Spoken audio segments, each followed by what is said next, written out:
जंगल में पूरा सन्नाटा था। तोती और तोता बारिश की वजह से डरा हुआ था। लगातार वो बारिश को देखा जा रहा था।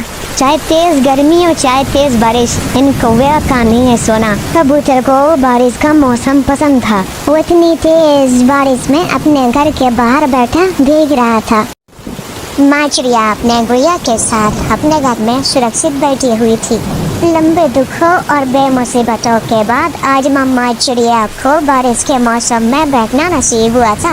मम्मा, कभी आपके ऊपर भी मुश्किल समय आया है कि जब आप बहुत परेशान हो? हाँ गुड़िया बेटी, मगर मैंने मुश्किल समय का मुकाबला किया, हिम्मत से, बहादुरी से, और मुश्किल समय टल गया। बताइए मम्मा, मुझे बताइए वो मुश्किल समय कैसे था और कैसे टल गया? ये तब की बात है जब आप अंडे में ही थे। मैंने बहुत मुश्किल से अपना तिनकों का घोंसला बनाया था। मेरा पड़ोसी पेड़ बड़ा है, ये मुझे धूप से बचाएगा। जब मेरे बच्चे अंडे से बाहर आ जाएंगे तो मैं दूसरे पेड़ को जाके अपना घोंसला बना लूँगी। बस मैं ये सोच ही रही थी कि वहाँ एक इंसान आ जाता है और मेरे पड़ोसी पेड़ को काटने लगता है। इंसान, कृपया ये पेड़ ना काटे, ये मुझे साया देता है। इस पेड़ के सामने वाले पेड़ पे मेरा घोंसला है। अगर आप ये पेड़ काट देंगे तो मेरा बदन गर्मी से झुलस जाएगा। मेरी बात सुनकर वो इंसान जोर जोर से हंसने लगा। मुझे लगा मेरी बात सुनकर वो खुश हो गया है, लेकिन वो मेरा मजाक उड़ा रहा था। हा हा हा हा हा हा। वाह रे छोटी चिड़िया, तेरे घोंसले और तेरे अंडे के लिए ये पेड़ ना काटो, ऐसा हो नहीं सकता। मेरी कोई बात सुने ही बिना वो इंसान फिर से पेड़ काटने लगता है। पेड़ कट जाता है। वो इंसान पेड़ को लेके चला जाता है। सूरज मेरे सर के ऊपर था और धूप इतनी तेज कि मेरा बदन झुलस रहा था। तो मम्मा, आप नदी पे जाके ठंडे पेड़ की छांव में बैठ जाती। मैं अपना अंडा छोड़ के नहीं जा सकती थी। अगर जाती तो मेरा अंडा खराब हो जाता, तो मेरी प्यारी सी गुड़िया कहाँ से मिलती। तो फिर मम्मा, आपने सारी धूप मेरे लिए बर्दाश्त की। धूप कुछ दिनों की थी, उससे बढ़कर वो रात आई।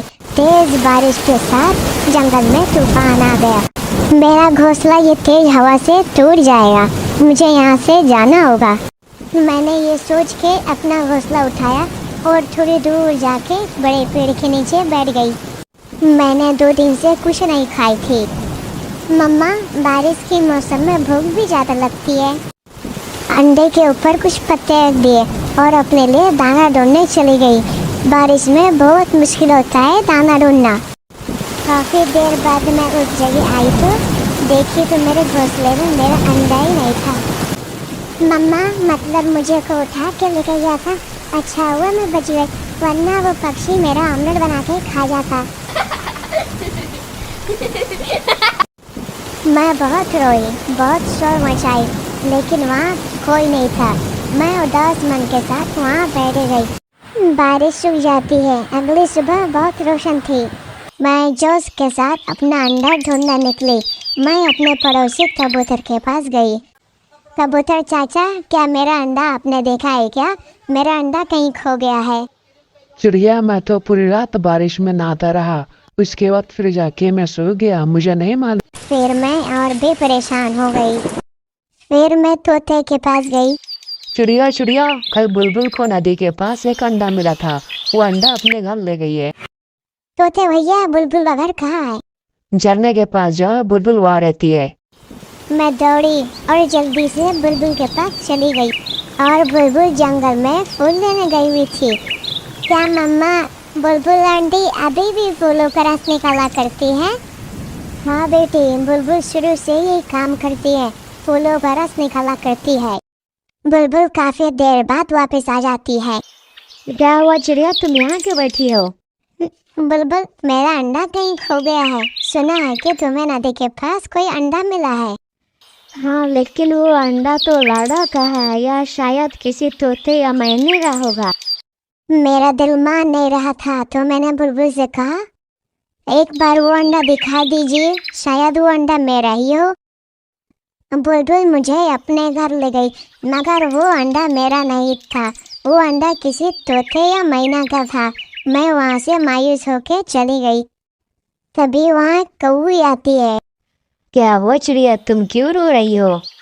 कौवी, मेरा अंडा कहीं खो गया है, इसलिए मैं रो रही हूँ। सफेद छोटा सा पेड़ के नीचे, वही था ना तुम्हारा अंडा?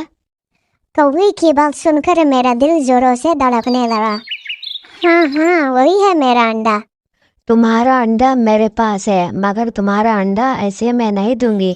मेरे लिए एक सुंदर सा लकड़ियों का घर बनाना पड़ेगा, तब तुम्हारा अंडा तुम्हें मिलेगा।